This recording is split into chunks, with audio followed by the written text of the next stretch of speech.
There's an ancient phrase, here's what it says: if you try to save your life, you will lose it. But if you will lose your life, meaning if you will invest your life, that's the best way to save it and to multiply it many times over. Everybody has a turn back moment. Everybody has a crossroad. You can either decide to continue or to quit, to go forward or to go back. I will my way to the top. Some of you got that same fight in you, but you fight people. You still cussing folk out. You still laying hands on people. That's the easy fight. Now fight your bad habits. Fight your addictions now. Fight your laziness. Fight your procrastination. Take that energy now and fight to get a degree. Fight to start a company. Fight.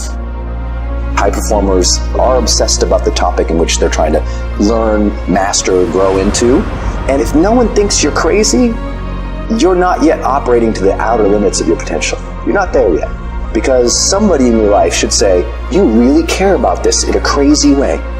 And when you get there, you know you found your thing.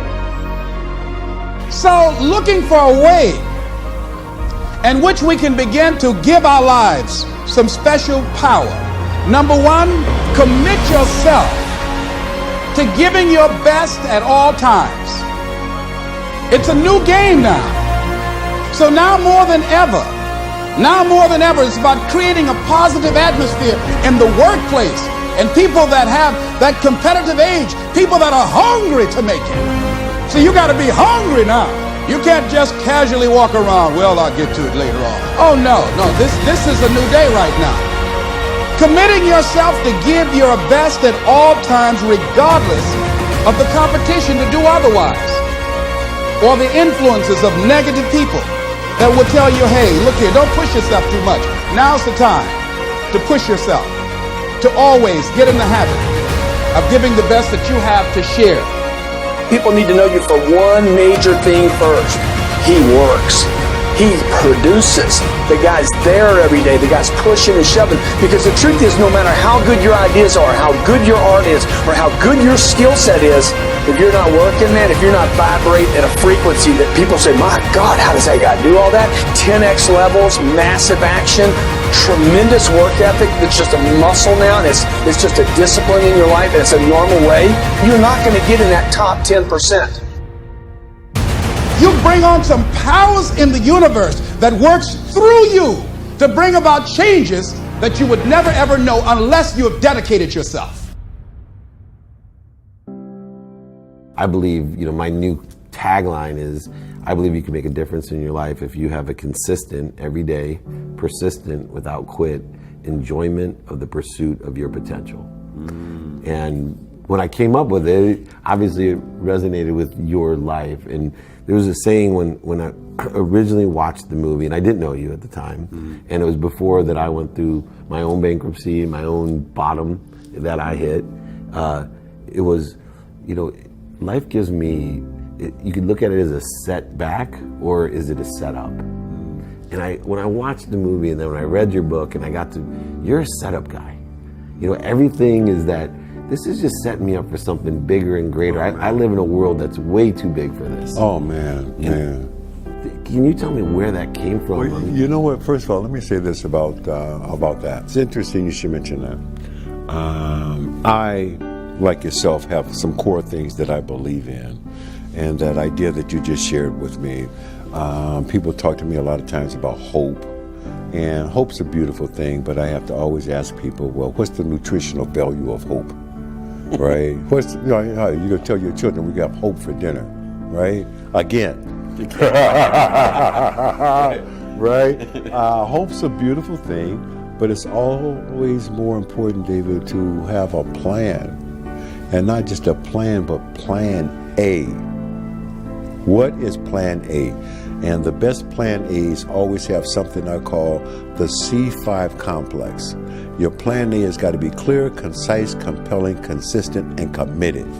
You've got to have plan A.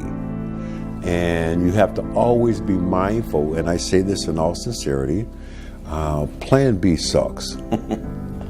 It does. Survival. I mean, you think about some of the biggest names in their respective industries and worlds, those people were committed to plan A.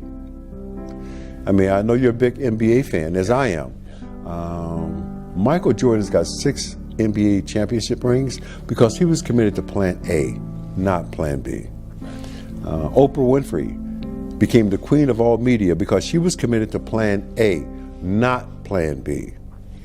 Whatever your politics are, Barack Obama served 2 terms as president of the United States because he was committed to plan A, not plan B.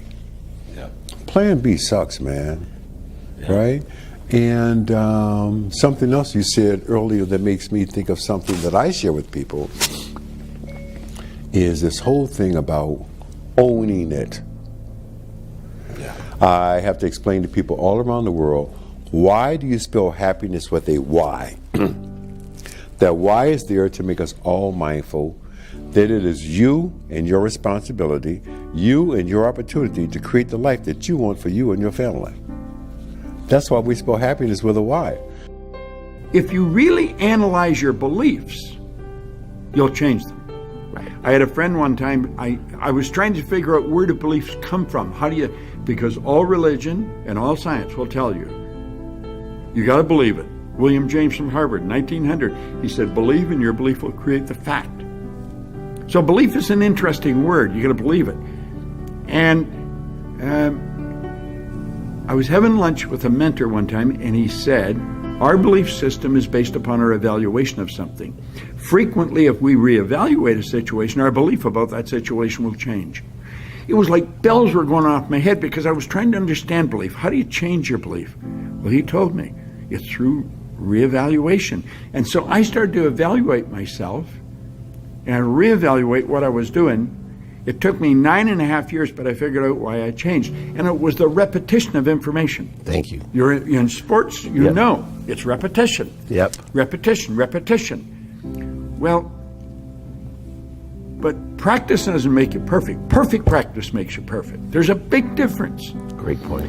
And so I found that the part of our mind that controls our behavior is not the part of our mind that gathers information. School deals with the part of your mind that gathers information. And so we gather all kinds of information, and if we can remember it, they give us a test, we pass the test, we get the degree, and we're educated. That's not education at all. That is gathering information. Education, as Hill pointed out, comes from the Latin educo, meaning to reduce, to develop, or to draw from within. We have genius in us. We have absolute perfection in us. And what we have to do is learn how to tap into that, to let it out. But we have a part of our mind that controls our behavior, and that's where a paradigm is. And the paradigm literally controls our behavior. I don't care what you're doing. If you're not altering the paradigm, you're not going to improve your results.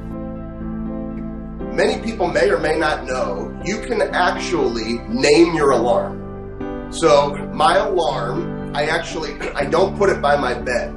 Why would you condition yourself to put something as important as what's going to help you get up in a place where it's easy for you to make an excuse, right? So my phone is across in another room for 2 reasons. Number 1, I have to physically get out of bed, and number 2, Amy's going to kill me if that goes off for too long. So I am sprinting to turn that thing off.